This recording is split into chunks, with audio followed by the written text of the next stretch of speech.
எல்லாருக்கும் வணக்கங்க. இப்போ வந்து எள்ளு செடியிலேருந்து உத்தி எடுத்தாச்சு. இப்போ இந்த எள்ளை எப்படி தண்ணி ஊற்றி க்ளீன் பண்ணி நம்ம வறுத்து சாப்பிட்ற அளவுக்கு எப்படி க்ளீன் பண்ணலான்னு பார்க்கலாம் வாங்க. பாருங்க இப்படி இருக்கும் காயிலும் தள்ளும் போது. இப்போ க்ளீன் பண்ணிக்கலாம், புடச்சி எடுத்துக்கலாம். அப்படி புடச்சா மேல இருக்கிற தோல் எல்லாம் போயிடும்.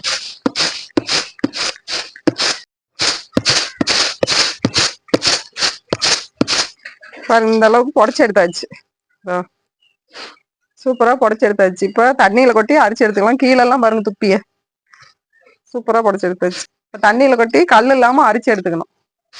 எள்ளுல தண்ணி ஊற்றி நல்லா கல் இல்லாம அரிச்சு எடுத்து காய வச்சு எடுத்துக்கலாம். எள்ளை பாருங்க அப்படி அரிச்சு எடுக்கணும்.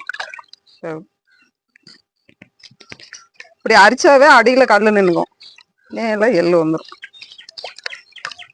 பாருங்க சுத்தமா கல் அடியில நின்னுச்சு பாருங்க.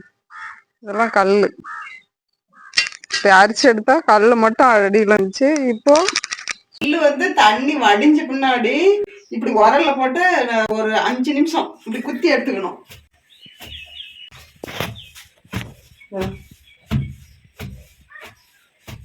இப்போ அந்த மேல கருப்பாக்குறதெல்லாம் போயிடும்.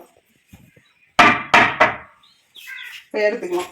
இப்போ உரல்ல குத்தி எடுத்த பின்னாடி இப்படி வெள்ளையா வந்துருச்சு. இப்போ வெயில்ல நல்லா இப்போ வரன்னு காய வச்சு எடுத்துக்கலாம்.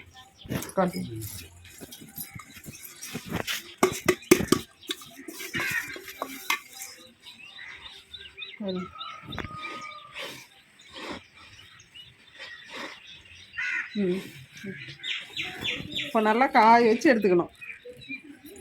இந்த எள்ளு வந்துட்டு செடியிலேருந்து ஊற்றினோடனே நல்லா புடச்சி க்ளீன் பண்ணி தண்ணி அதுக்கப்புறம் கல் இல்லாமல் அரிச்சு எடுத்து தண்ணி வடிஞ்ச முன்னாடி உரல்ல போட்டு குத்தி தீட்டி மேல் தோல் கருப்பாக இருக்கிற தோலெல்லாம் நீக்கிட்டு அப்படியே வெயிலில் போட்டு காய வச்சா சூப்பராக எள்ளு அப்படியே வெளியேன்னு பளிச்சுன்னு வந்துருங்க. அதுக்கப்புறம் தான் ஆரி மாவில் ரொட்டி சுட்டு போட்டு வெல்லம் போட்டு எள்ளு இடிக்கணும், எள்ளை வறுத்து இடிக்கணும். ஓகேங்க, அடுத்த வீடியோவில்